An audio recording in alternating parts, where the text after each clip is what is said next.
So today we'll be talking about chapter 17, section 1, and it's titled The Origins of Progressivism. And we're going to be learning about political, economic, and social changes in the late 1800s and how our country eventually adopted a broad progressive series of reforms. Now, progressive, the root of that word, is accountability. Encouraging the government to hold businesses accountable for the way they treat their workers, but also the way that our government works. It's the movement to make our government more responsive to the people. And as we learn about this, I think there are interesting parallels to politics today that I hope you can relate to anyway.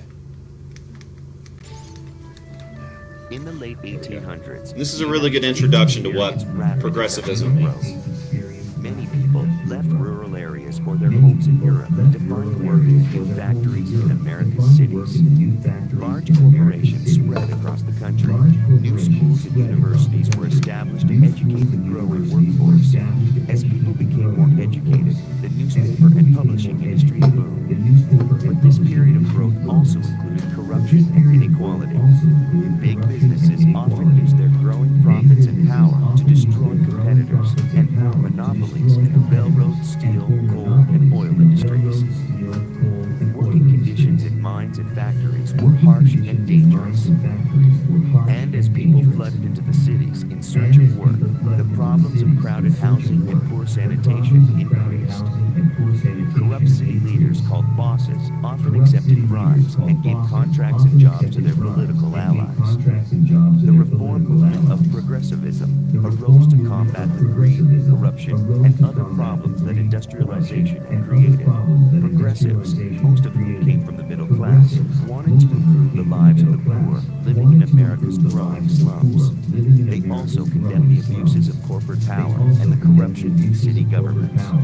Progressive writers wrote fictional stories and poetry that revealed the hardships faced by many people living in America's cities.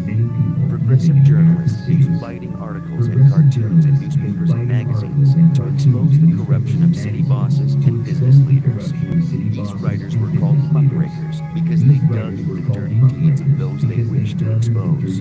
Progressives succeeded in creating a public outcry against government corruption. Teddy Roosevelt was America's first progressive president. Between 1901 and 1909, Roosevelt used his position to break up many trusts. These were huge combinations of companies that used their economic power to take advantage of their competitors and workers.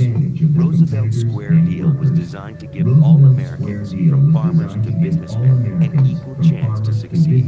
Roosevelt created the Pure Food and Drug Act to protect consumers, and he established the National Park System to conserve the environment. Progressives also hoped to win the right for women to vote. Suffragettes, or female activists, had been fighting for the vote since the 1840s. By the early 1900s, support for women's suffrage had grown as more women took jobs and became better educated. Finally, under President Woodrow Wilson, reformers convinced Congress to pass the 19th Amendment to the Constitution. When enough states ratified it, the amendment passed. Now women were guaranteed the right to vote. Despite these improvements, many people felt left behind. America's minority populations and new immigrants continued to face deep prejudices, segregation, and violence. While progressive activists succeeded in reducing corruption, improved worker and food safety, and increased the rights of women, widespread racial injustice and anti-immigrant sentiment remained part of American society. Okay, so again, the progressive movement was the term given to these efforts to reform the way that businesses operate, the way that government responds to the people. And it was a movement not only in the late 1800s and early 1900s, but it's really a movement that continues today. And the effort to reform at this time had four basic goals. Number one, to protect the social welfare of our citizens. Because while the gross domestic product was going up, while our nation was acquiring more wealth, the concern was that wealth was being acquired at the very top, and that most Americans were desperately poor, the working poor.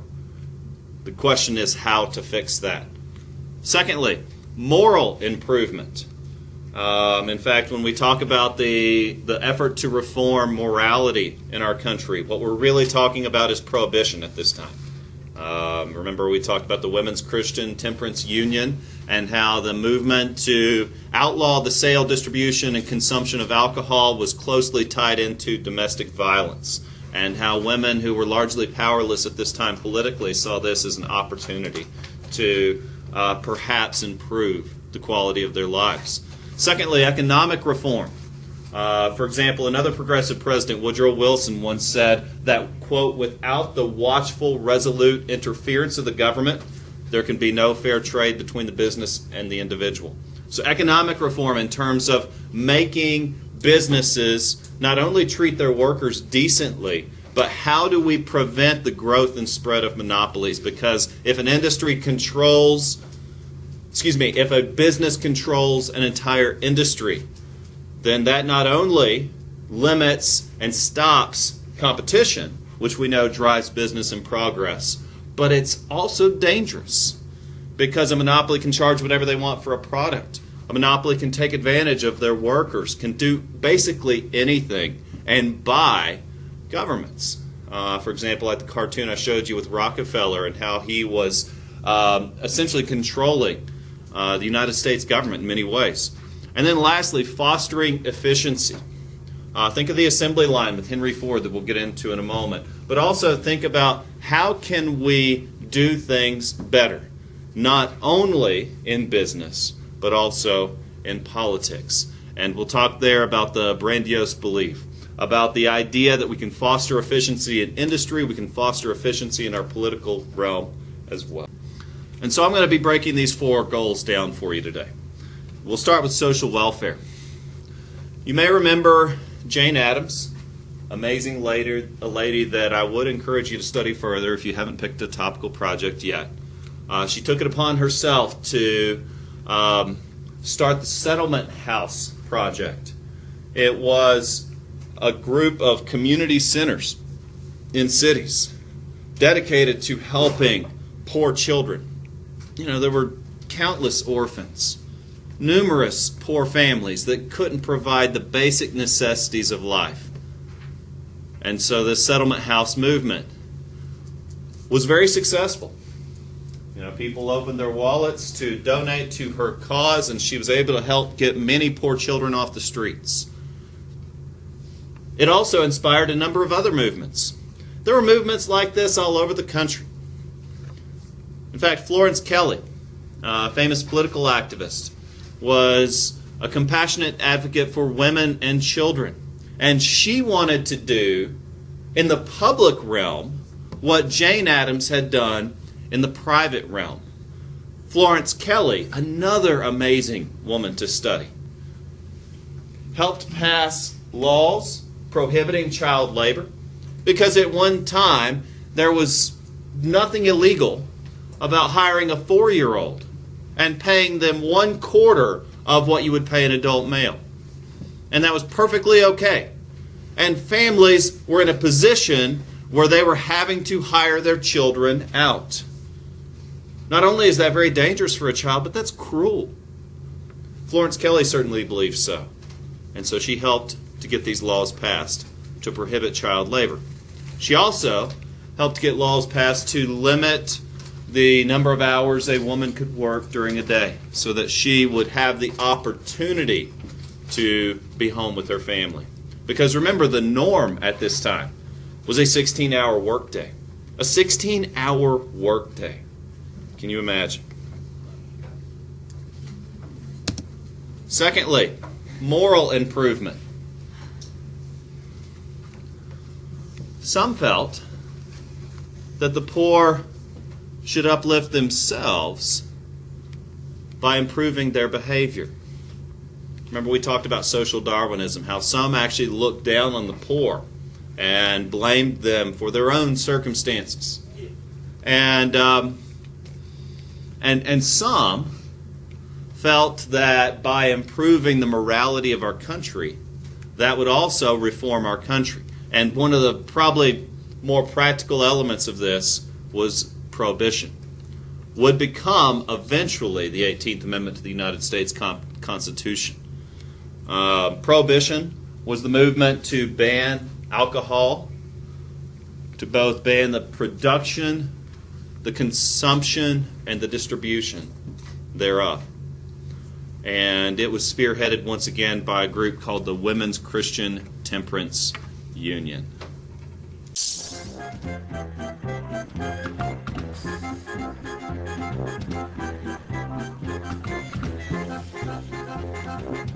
It was a scene guaranteed to bring dismay to many in America. People dancing the night away to all sorts of modern music. For more than 2 decades, the temperance movement campaigned against drunkenness and associated behavior. But in January 1920, supporters of temperance got their way. The sale and distribution of alcohol was banned. They called it prohibition and considered it a noble experiment. I can't believe that anybody, any right-thinking person today could ever suggest that prohibition was a noble experiment. Prohibition was one of the worst things that ever happened to this country. Prohibition gave rise to the bootleg years, and bootlegging led to organized crime. Gangsters and their accomplices were suddenly everywhere, on the streets, in City Hall, in cheap establishments, and in high-class parties. Prohibition, let's face it, prohibition is what created the mob. Gangsters inspired movies, filled newspapers, and bankrolled the new kind of music called jazz. The aim of prohibition had been to dim the bright lights of Broadway and bring people back to the traditional values of hard work and sobriety. But it backfired. In the period of economic boom that followed World War I, people didn't want sobriety. They wanted fun. Prohibition divided the nation, and half of America went underground.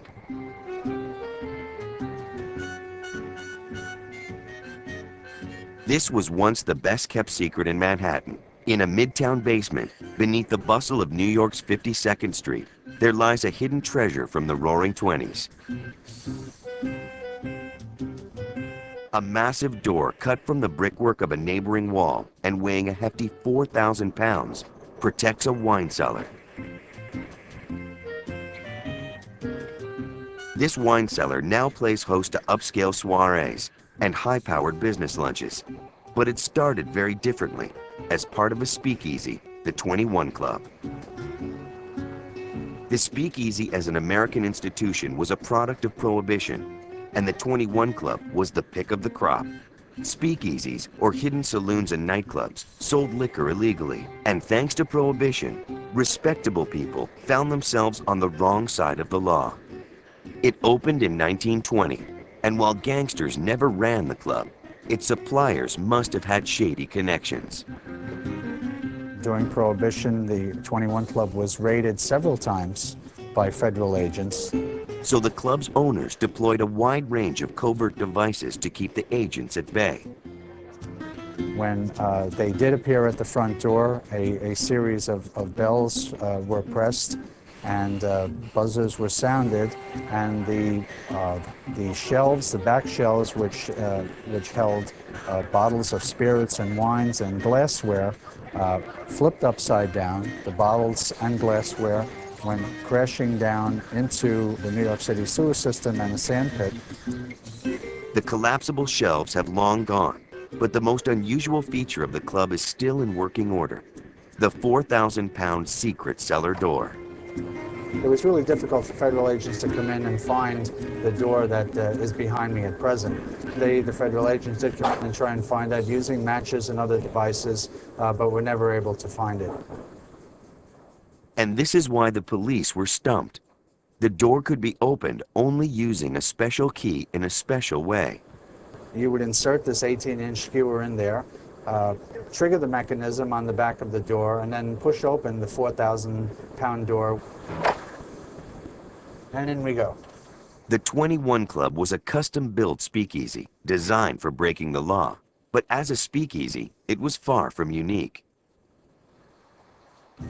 Across America during the 1920s, no fewer than 200,000 speakeasies opened for business. This is one of New York's oldest bars, Pete's Tavern. But during Prohibition, it too became a speakeasy.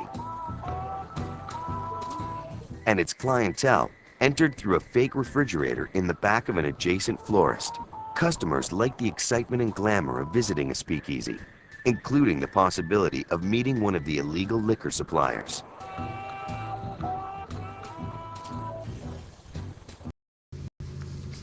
So, the next of our 4 goals that we're talking about is economic reform.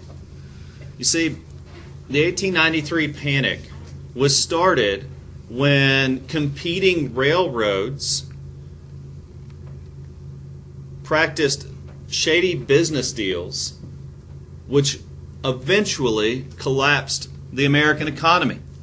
And when these businesses, which were really too big to fail, did fail, it caused a depression that put a quarter of our nation out of work, that led many to leave the East Coast and seek a new life out west. But it also raised concerns about how can we prevent such a catastrophe from happening again. In fact, many, and this is a common experience around the world, that when an economic situation becomes desperate, people turn to the extremes of politics, either the far right or the far left. For example, in Italy, an economic collapse such as this caused people to turn to the fascist Mussolini. In Germany, again, an economic depression is really what helped Hitler rise to power. And an economic crisis in this case led many Americans to doubt the feasibility of a democratic system of government. And so many did turn to communism or socialism, or certainly when fascism became popular in the 1920s, there were fascist American movements. Now, one of the beauties of this country is that we do have freedom of press. And even though there were these scary movements going on in our country, the press, journalists, still had the right to expose this, still had the right to criticize our government and expose corruption in both politics and business. Next, efficiency. Many experts hoped to apply the scientific method to society, to not only make the workplace more efficient, but also the government more responsive. And for example, the grandiose belief that I was talking about was to use social science and study time management to make the workplace more efficient. And people began to study the workplace. How can we increase productivity without increasing cost? And this is where the assembly line method was developed. It sped up production by essentially making people work like machines. In fact, the term robot was first coined in reference to the manufacturing assembly line. By reducing complex tasks to their simplest element, people were able to speed up progress. And this is a horribly depressing way to work, but from a business owner's perspective, it does increase productivity. But it also causes high worker turnover, because imagine, you have set out to get an education so that you can use your mind instead of your back. You set out to get an education because you hopefully want a rewarding career, something that you can be proud of, something that you can invest your energy into, as opposed to doing simple tasks. If you've ever worked in fast food, that's an assembly line production method. It's also horribly depressing and mind-numbingly dull to do the same simple task over and over and over again. Many of the unskilled jobs you'll have available when you turn 16 will be assembly line methods. Think of Walmart or Ingalls, where you will do the same repetitive task over and over again. And I'm going to make a prediction. You're going to get a job like that, and you're going to quit within 6 months. At some point, most people have that type of life experience. Maybe you'll be the exception. However, the rule is, generally, you'll have some type of job like that where you will become dissatisfied because of this practice. I wanted to show you this political cartoon, speaking of corruption. This is from the book Octopus by Frank Norris, and it was a critique of the Standard Oil Company. And the Standard Oil Company was made to represent an octopus and how it had its tentacles, if you look at the cartoon carefully, into politics, into the people, into even war and peace, and how governments can manipulate or be manipulated by businesses. And next I wanted to show you this picture. And this one's a little scary as well. Because imagine you're working in a place like this. You might be, your life, 8 to 12 hours of your day might be reduced to a repetitive, simple task that you must do over and over and over again. And you must meet a quota, and if you don't do that task quickly enough, you will be replaced by someone who will. And that is your life. Again, somewhat depressing. Perhaps the selling point for these types of jobs is they did often pay better than alternatives, and so people would accept that so that they could provide for their family. Next, much of the progressive movement was about reforming government. Reformers hoped to make government more efficient and more responsive to our voters. And how do we do this? How do we ensure that people vote? I haven't got to look at the stats on this election yet, but I would assume that it's not much different than previous elections, that roughly half of Americans voted. I can't say that for a fact until I look. Uh-oh. All right, so we were talking about how reformers were trying to make the government more efficient, in particular more responsive to voters. And there are several different ways that this was accomplished in the early 20th century. Of course, this is still an ongoing movement. I can't say that we have entirely fixed this system. But in terms of local government, many cities would adopt local governments with commissions of experts. For example, in the state of North Carolina, many cities and towns use the council manager system. For example, our county board of commissioners chooses our manager for the town of Hendersonville.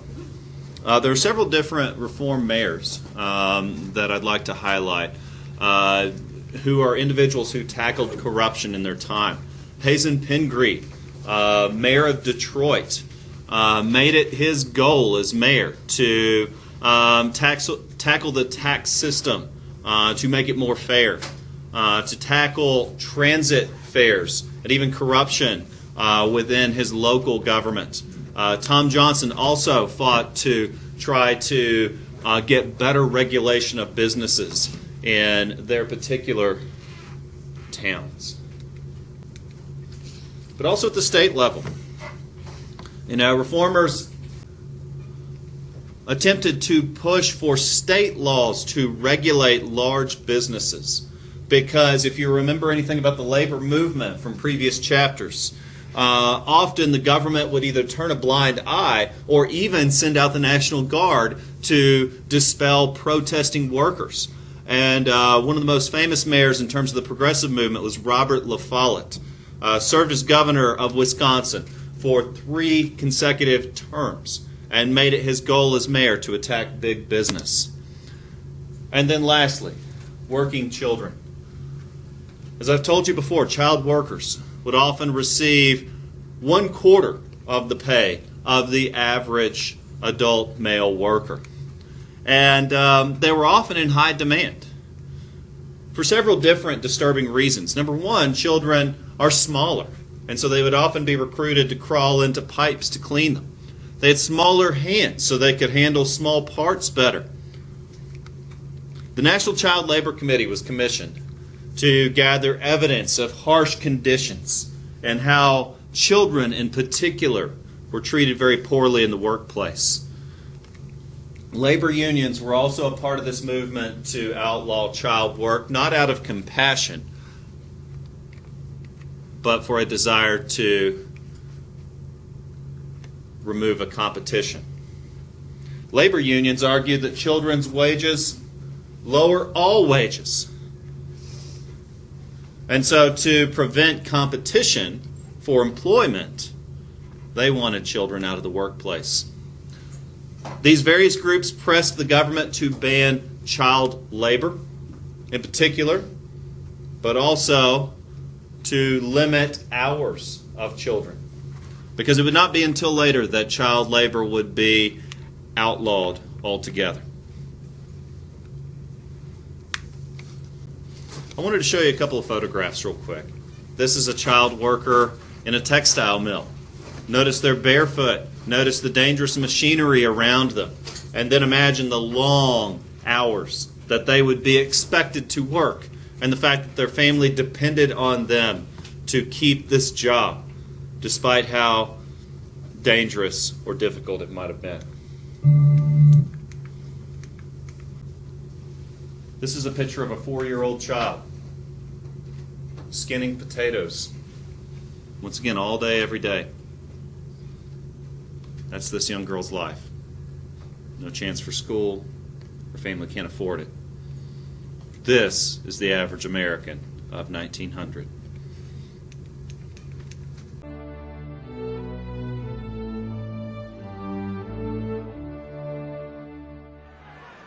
The progressive movement gained momentum and followers as Americans read the work of writers and journalists who exposed corruption in government and business and described the deplorable life of many working-class Americans. These writers became popularly known as muckrakers, from a character in John Bunyan's Pilgrim's Progress who raked up the mud and muck of the world. Author Upton Sinclair shocked the nation with his graphic description of the filth and appalling working conditions in Chicago meatpacking plants. Ida Tarbell described the cutthroat tactics used to eliminate competition by big businesses like Standard Oil. Jacob Riis, an immigrant himself, wrote a first-hand account of life in the slums, while Lincoln Steffens, considered the leader of the muckraking movement, exposed the corruption so rampant in city government. As Americans read these muckraking books and magazine articles, they became not only aware of the country's problems, they demanded and supported reforms in both business and government. A major reform governor, Robert M. La Follette of Wisconsin, enlisted experts to help him improve his state's government. Soon, other states followed his lead. My goal is not to smash corporations, but to drive them out of politics. Meanwhile, on the local level, new forms of city government emerged. After a tidal wave devastated the city of Galveston, Texas, a 5-member commission was set up to rebuild the city, rather than politicians. This commission system of government proved so successful that in just 14 years, some 400 other cities had followed Galveston's lead. Still other cities adopted the council-manager form of government. Residents elect a city council to make laws, and the council appoints a manager, usually a professional public administrator, to run the city's various departments. Both of these systems help to eliminate corruption in local government. Meanwhile, state government reforms moved forward. Other progressive governors, such as Charles Evan Hughes of New York, and Hiram Johnson of California were joined by ordinary citizens like William S. Uren of Oregon. With his urging, Oregon adopted 4 election reforms. The secret ballot, where voters individually get an official ballot and vote in a private booth. The initiative, giving voters the right to put issues on a ballot for a vote. The recall, which granted voters the right to remove an elected official. And perhaps most importantly, the direct primary, in which voters choose candidates for office rather than political party leaders. The direct primary led to the adoption of the 17th Amendment to the Constitution, giving Americans the ability to directly elect their state senators. Many of the demands of the earlier populist movement were finally coming to fruition as state and local governments became more responsive to citizens and tried to eliminate the influence of big business. The growth of large business is merely survival of the fittest. Although progressives wanted to preserve capitalism, they feared that the concentration of huge wealth and power in the hands of a few industrialists like Rockefeller was dangerous. As proof, they cited the millions of men, women, and children who labored for low pay and long hours in hazardous working conditions.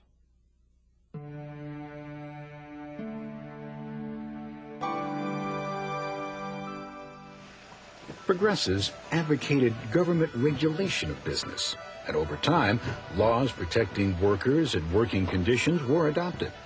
Still, it took until the late 1930s before the Supreme Court decided that a federal minimum wage was constitutional.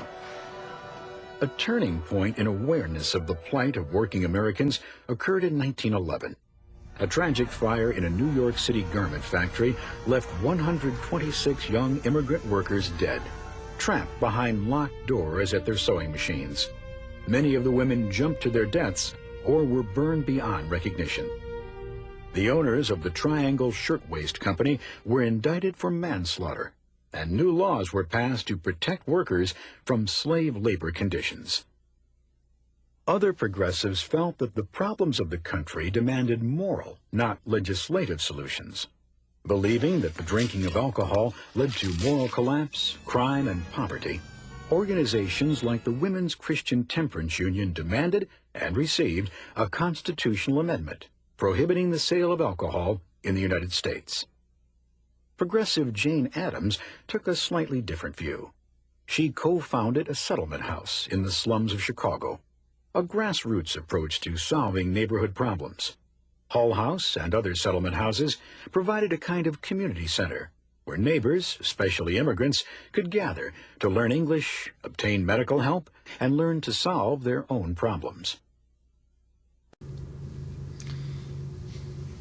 Several different successes in the early 1900s of the progressive movement. A couple of cases, Muller versus Oregon. The Supreme Court upheld the right to limit women to a 10-hour workday. Bunting versus Oregon upheld the 10-hour workday for men as well. And reformers also worked for and fought for and pushed for the right for workers' compensation. If you are injured or killed in the workplace, you now have the right to be compensated, or your family in the case of your death. And that was fought for, ladies and gentlemen. And lastly, elections. The state of Oregon was the first to adopt the secret ballot. And I am grateful for that, the right that you have to keep your political beliefs to yourself. It is a matter of public record if you voted or not, so you can actually look up and see that I did early vote last Tuesday, I believe. And I'm pretty sure that's, you should be able to even find my name on there. But it is a secret, or at least it's your personal choice to disclose who you voted for. A number of measures that have made politicians more responsive to voters. That's one of them. Your right to keep your beliefs to yourself. Next is the initiative, the right to petition. And that petition can even become a referendum on the state ballot. or even to recall. The voters, and this has never occurred before, but the voters of a nation can choose to recall an elected official. The voters of a state have done this several times before in different states. Again, the initiative is a bill proposed by the people, not by the lawmakers. So if you feel powerless in the government, understand that we are a democracy, and these measures have made our nation more democratic. Because with the referendum, if you disagree with a law that is passed in your state, you have the right to seek to overturn it.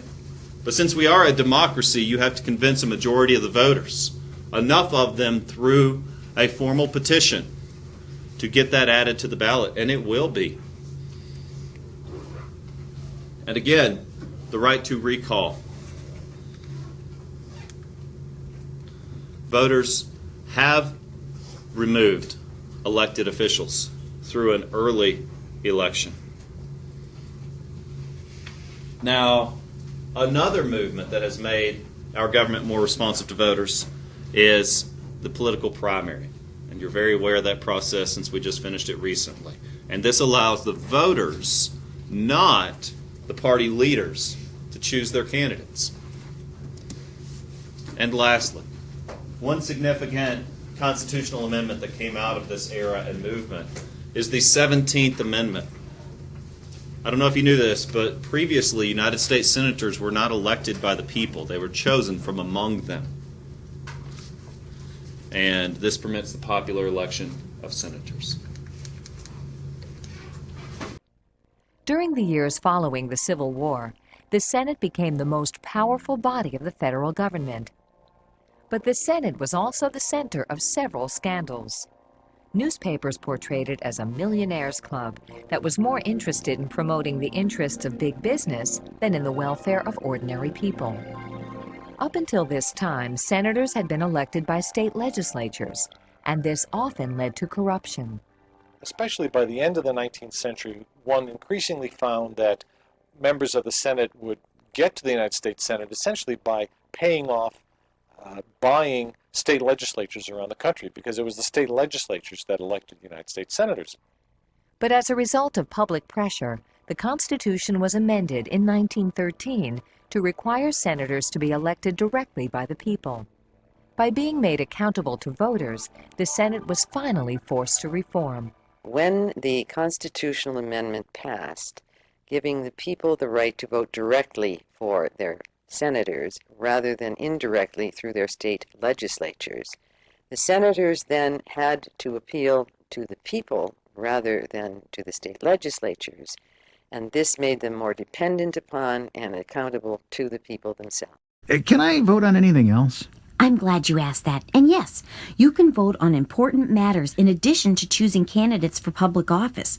For example, many states have adopted the initiative as a way of passing laws that their legislature wouldn't consider. Initiative, huh? That's what my teachers always said I didn't have. So how does this political initiative work? If citizens can collect a certain minimum number of signatures of qualified voters on a petition, then the proposed legislation is put on the ballot for all the voters to decide on. Initiatives are often called propositions as well. By the way, collecting signatures on a petition is another great way to be involved in the political process on a grassroots level. I want you to know, Marie, I am not going to make any seedy jokes about the term grassroots. I just don't understand what the heck it means. It refers to political action on a local, person-to-person level, Harlan. And thanks for sparing us the lawn ranger or grass is always greener gags. You're welcome, oh queen of crabgrass. See, I figure this whole election thing is your field, your turf, your ballpark, so to speak, and I am merely here to learn.